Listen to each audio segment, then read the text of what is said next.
Aksi demonstrasi beberapa minggu terakhir mengundang perhatian publik yang menyoroti tanggung jawab Polri dalam upaya mengamankan aksi.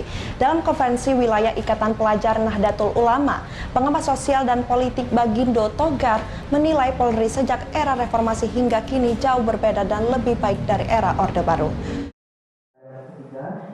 Jelang pemilu 2024 dalam konferensi wilayah Ikatan Pelajar Nahdlatul Ulama Sumatera Selatan di Balai Diklat Kementerian Agama Palembang Senin kemarin mendiskusikan peran milenial dalam mensukseskan pesta demokrasi tersebut.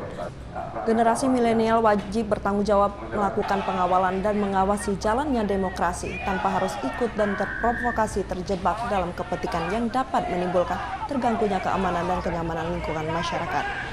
Salah satu hal yang menjadi sorotan saat ini diujinya tanggung jawab aparat penegak hukum Polri dalam upaya mengawal aksi-aksi demonstrasi oleh mahasiswa dan masyarakat terhadap kebijakan-kebijakan pemerintah.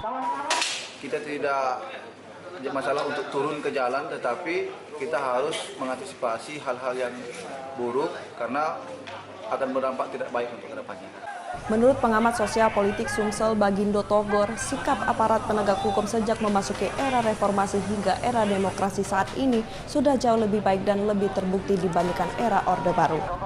Polisi itu sudah masuki paradigma baru, tidak lagi polisi zaman Orde Baru. Polisi juga nggak bisa sembarangan melarang ataupun menekan melakukan secara tidak manusiawi dari pelaku aksi. Ini harus menjadi kesepakatan kita bahwa pelaku aksi juga nggak boleh ujung-ujung memaksakan segala kehendaknya. Negeri ini ada aturan. Sorotan publik terhadap kinerja aparat penegak hukum dalam melakukan pengawalan aksi terlihat dalam respon, wewenang, dan tanggung jawab Polri dalam menyikapi serta melakukan tindakan sesuai prosedur antisipatif dalam penanganan proses pengawalan penyampaian aspirasi yang disampaikan masyarakat. Dari Palembang, Muhammad Rizal Falevi, iNews melaporkan.